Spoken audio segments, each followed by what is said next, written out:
kembali lagi di Prako Moto Film. Akhirnya kembali lagi bikin film untuk review motor ini. Terakhir itu 4 tahun yang lalu untuk episode pertamanya. Jadi banyak cerita. Gas, Paul! Paul, gas! Gas, Paul!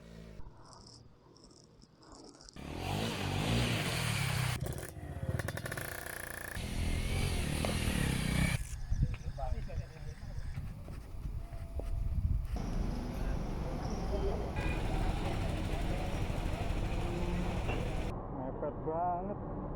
Burger McD-nya jatuh. Akhirnya dimakan monyet. Aduh. Di 4 tahun yang lalu itu, salah satunya saya ada kecelakaan dengan motor ini, membuat saya berhenti sejenak dan ada kesibukan pekerjaan dan lain-lain. Akhirnya saya bisa juga sekarang untuk membuat video final mengenai motor ini secara jelas, secara spesifik. Untuk apa motor ini dan kenapa motor ini? Banyak orang yang bingung soalnya ini motor buat jalan raya nggak kenceng, tapi buat off-road terlalu berat. Jadi akan saya jelaskan satu persatu kenapa motor ini spesialnya ada di mana. Dan terima kasih lagi sudah menonton. Akhirnya film review final akan dimulai dari sekarang.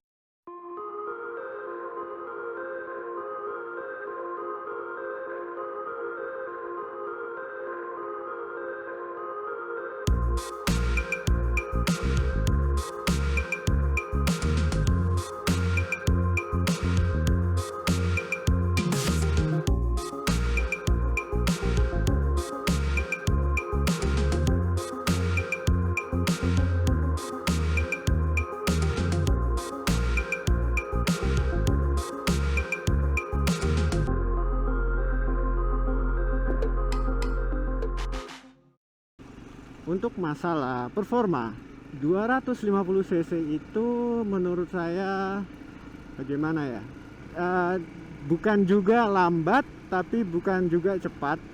Yang saya maksud itu terkadang powernya mencukupi, terkadang powernya kurang, jadi agak tanggung untuk tenaga motor ini, terutama untuk goncengan saat tanjakan terjal itu powernya agak berusaha lebih keras gitu mesinnya untuk menanjak itu gitu.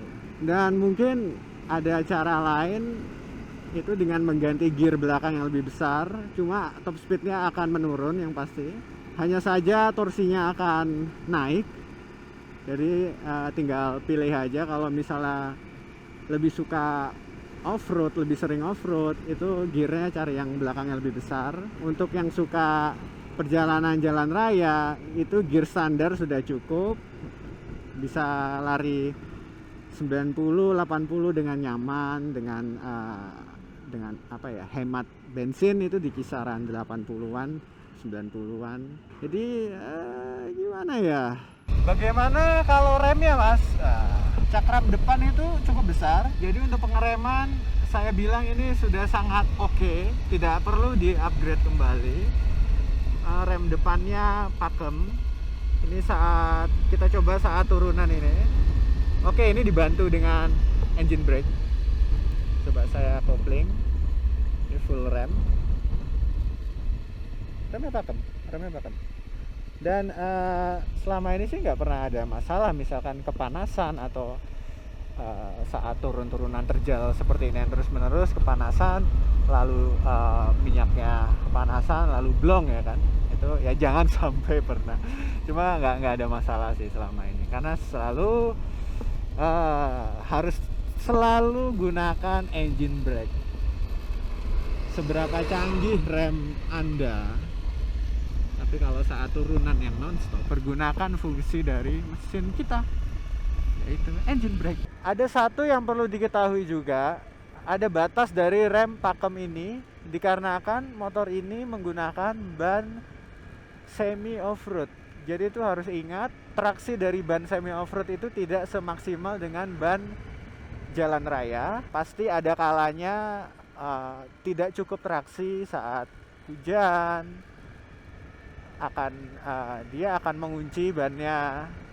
Itu sangat-sangat normal. Lama-lama akan terbiasa bagaimana cara merasakan batas dari ban yang kita pakai.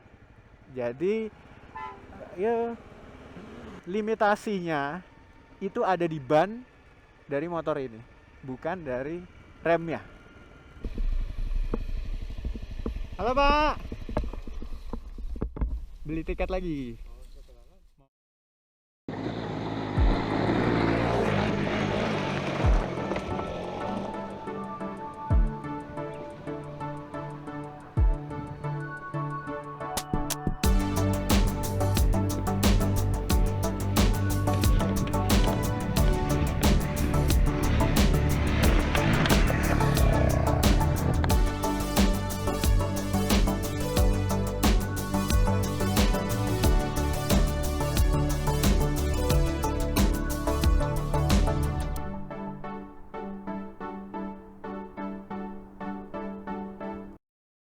Yang saya kurang suka dengan motor ini adalah suspensinya itu tidak bisa disetel rebound dan compression. Dia cuma bisa disetel preloadnya aja.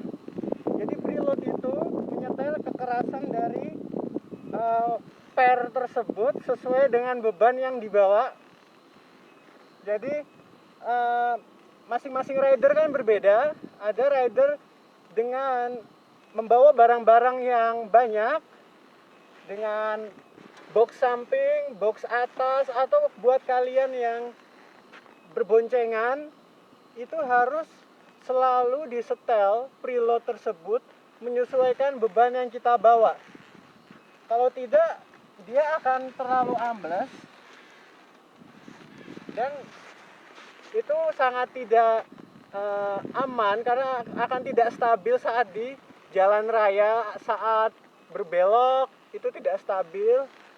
Jadi harus selalu disetel, dan dikarenakan hanya preloadnya aja yang bisa kita setel, jadi kita tidak bisa menyetel rebound dan compression, yaitu dimana kita bisa menyetel respons tekan dari suspensi tersebut dan respon untuk menarik kembali dari suspensi tersebut. Jadi yang terjadi saat saya tes di medan yang berpunduk-punduk, motor ini terus mental-mental, dan itu untuk kalian yang suka off-road itu agak terganggu terkadang. Jadi untuk yang lebih serius di dalam dunia off-road, saya pasti pikir untuk mengganti suspensi yang bisa disetel ketiga itu. Tapi selama ini untuk motor touring dual sport seperti ini di jalan raya seperti Pantura, jalan yang kadang rusak dengan kecepatan tinggi, melibas dengan cepat, motor ini tuh sangat-sangat nyaman. Dan nomor satu, dikarenakan kenyamanan itu, jadi aman untuk melibas jalan-jalan yang rusak tersebut. Jadi tidak perlu khawatir untuk melewati itu. Dan terkadang harus hati-hati juga karena terbiasa dengan suspensi yang nyaman. Saat kita melewati polisi dedur nih misalnya, wah itu rider di depan kita kan ngerem semua. Nah bahayanya kita lupa nggak ngerem karena saking enaknya suspensi ini. Itu ibaratnya kalau kita itu kayak naik bis patas bro, enak, nyaman banget. Cuma ya itu tadi ada batasnya suspensi ini. Untuk yang off-road lumayan dengan kecepatan lebih misalkan untuk loncat atau apa, itu terlalu empuk dan pasti bakalan mentok ke mesin kalau mendarat terlalu tinggi. Jadi itu saja untuk suspensi depan. Selama ini saya tidak ada masalah, bagus banget suspensi depannya. Saya nggak nyangka motor ini suspensi depannya itu performanya hampir lah ya menyamai dengan performa trail yang emang dibuat khusus untuk enduro seperti KTM, Husky, Husqvarna, Beta dan lain-lain. Ini cukup mumpuni. Cuma sama, nggak bisa disetel. Jadi ya ini, gitu aja. Satu lagi, joknya itu tipis, tidak nyaman karena motor ini basisnya dari CRF 250L, yaitu yang versi trail. Ini kan rally yang versi fairing, jadi emang ini tipis.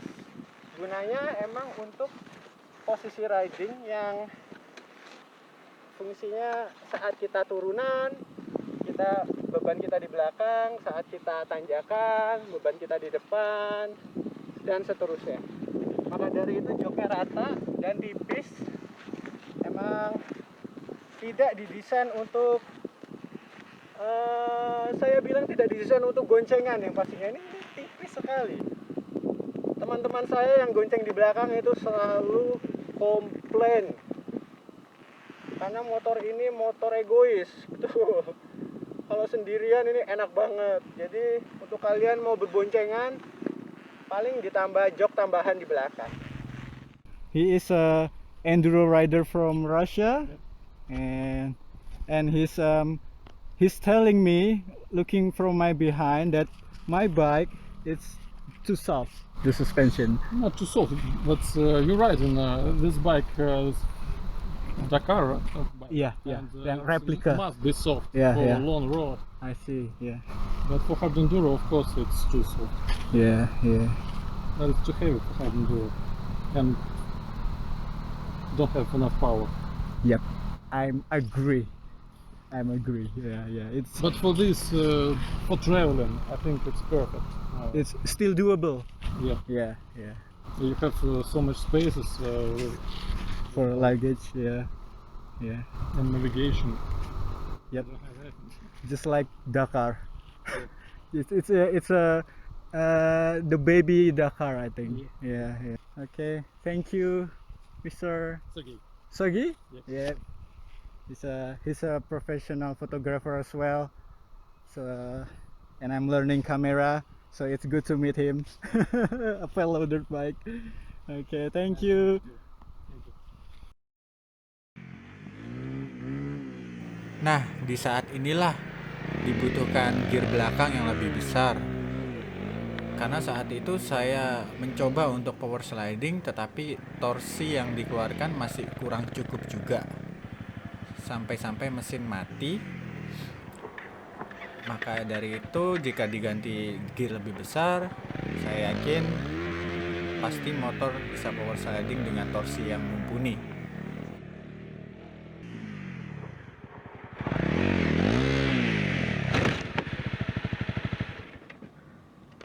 Nyerah. Capek.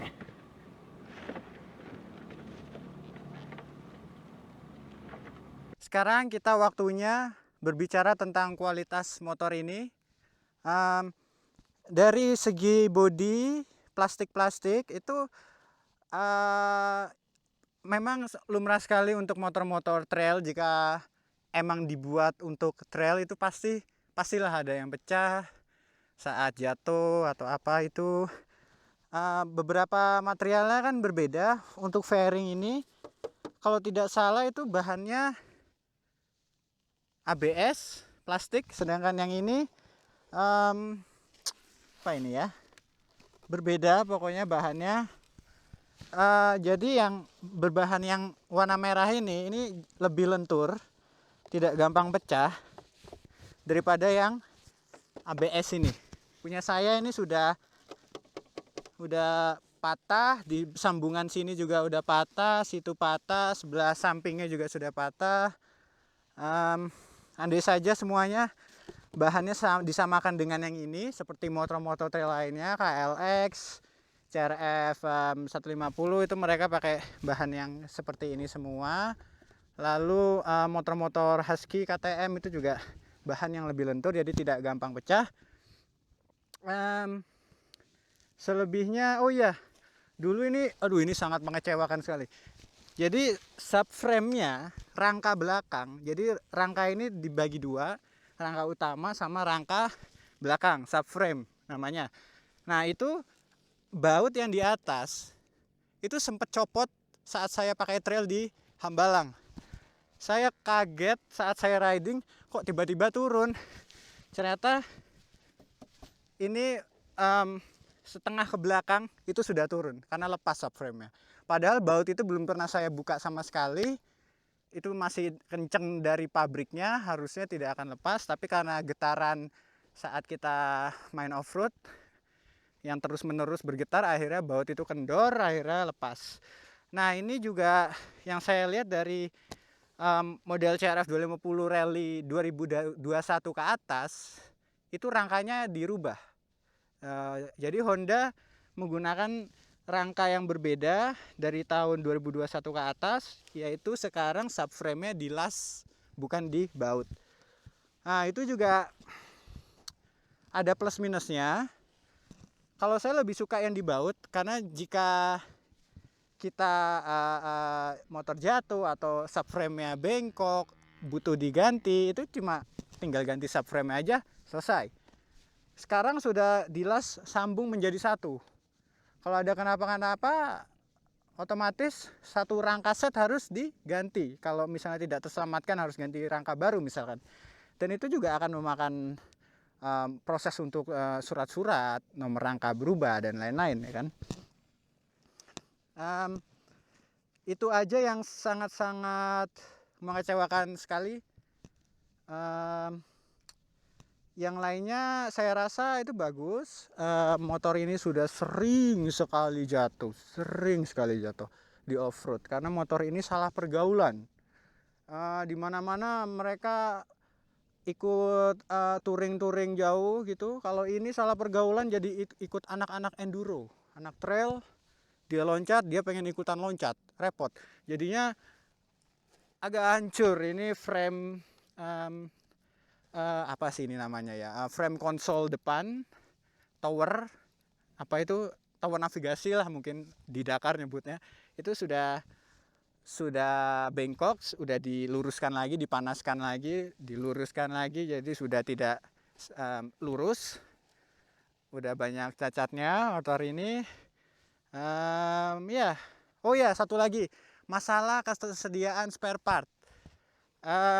Mesinnya yang kita tahu itu adalah basis dari CBR 250 yang satu silinder, CBR Thailand ya, CBU Thailand yang pertama di Indonesia. Sebelum adanya CBR yang 2 silinder lahir. Jadi untuk spare part banyak kesamaan dengan CBR 250 dan juga di luar negeri sana CBR 300 sama CRF 300 Rally dan juga CRF 250L dan CRF 300 Rally. Itu basis mesinnya sama doang. Jadi beberapa komponen bisa disubstitusi dari itu. Filter oli itu sama dari motor tadi itu yang basisnya sama. Dan filter oli itu juga bisa dipakai misalnya dari motor KLX 150 juga sama. Jadi sangat membantu juga. Namun beberapa part yang misalkan filter udara itu agak sulit. Setiap saya tanya ke dealer untuk menanyakan stok spare part untuk motor ini, emang terkadang harus inden dulu, harus nunggu 2 minggu kadang. Tergantung ketersediaan. Jadi emang agak sulit untuk yang mencari secara buru-buru spare partnya. Kayak rangka-rangka ini yang sudah bengkok mau saya ganti juga harus inden. Tapi itu aja ya, karena motor CBU ya pasti spare partnya mereka nggak bakal stok banyak juga, bukan. Jadi oke lah motor ini. Aduh, barusan robek ini. Oke lah, maaf ya. Nanti dibetulin nanti. Ayu 2.0, oke? Oke, lanjut.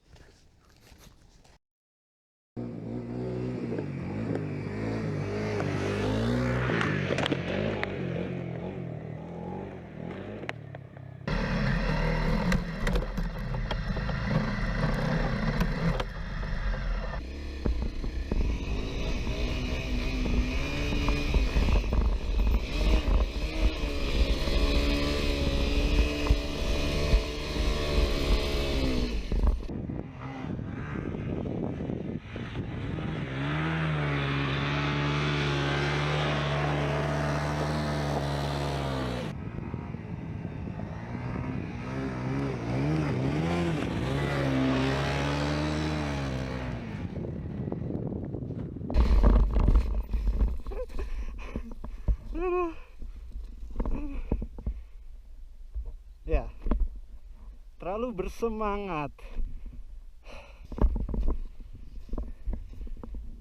Beautiful.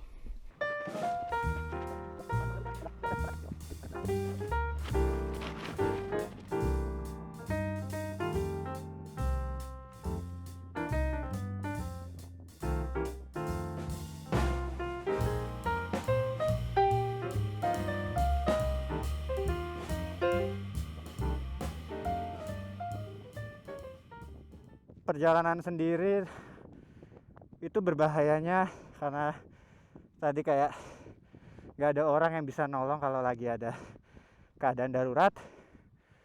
Jadi motor 250 dual sport ini kan termasuk adventure versi ringan ya, sedangkan adventure yang berat menengah itu seperti 500 cc 700 itu baru yang kelas menengah. Kelas berat itu kayak di atas 900 CRF Africa Twin, BMW 1200 GS. Itu saya rasa kalau jatuh sendiri itu pasti sangat-sangat sulit dan agak berbahaya. Tapi kecuali kalau buat kalian yang jauh lebih fit dari saya, itu pasti nggak ada masalah dan ada banyak teknik cara mendirikan motor kembali. Jadi ini masih bisa lah kita membangunkan motor ini sendiri, aman. Santai dulu menikmati Gunung Batur. Wah, itu ada yang bikin film juga tuh. 2 mobil, krunya ada 1, 2, 3, 4, 5, 6, 7, 8, 9, 10 lah, sama rider trail ya. 10 kru. Coba prakomoto film. Mana krunya? Halo kru. Repot sekali.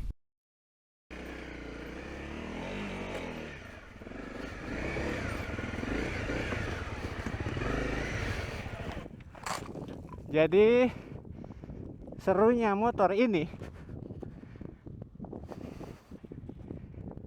itu kita bisa off-road benar-benar 50-50, bisa jalan raya nyaman, bisa iseng-iseng off-road, bergabung dengan anak-anak trail sekitar masih sanggup, walaupun emang peruntukannya itu dual sport jadi kadang agak berat, betul. Tapi lihat ini motor ini bisa kemana-mana. Performa asalkan kita bisa di gigi yang tepat, itu tenaganya pasti isi terus. Jadi harus rajin-rajin ganti gigi. Torsinya enak. Dan untuk siapa motor ini? Motor ini itu untuk orang rider yang suka blusukan, suka motor trail atau berbasis dari trail, yang ingin touring lebih jauh, untuk berpetualang lebih jauh, kenyamanan saat di jalan raya berjam-jam, tapi ingin tetap merasakan medan off-road sekitar. Nah ini motor ini. Itulah 50-50 dual sport, 50% aspal, 50% off-road. Jadi cocok sekali untuk kalian rider yang seperti itu. Jadi benar-benar pas di tengah-tengah antara dua alam itu. Ini juga jadi salah satu motor kesayangan saya. Asik emang motor ini.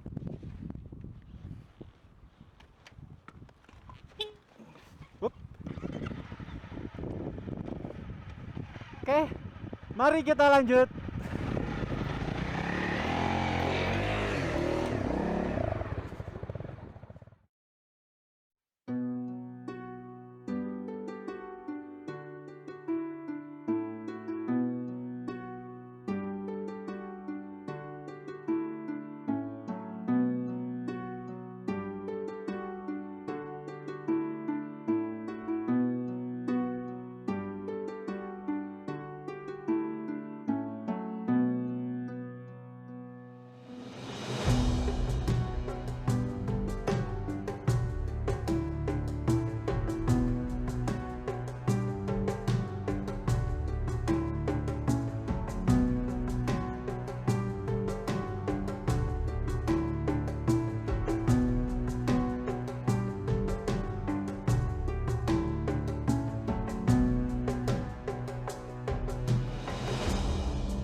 Jadi kita sudah tahu kemampuan dari motor ini, tapi pertanyaan terakhirnya adalah seberapa jauhkah kemampuan motor ini jika kita ganti, kita ubah, tambah atau tingkatkan komponen-komponen dari motor ini.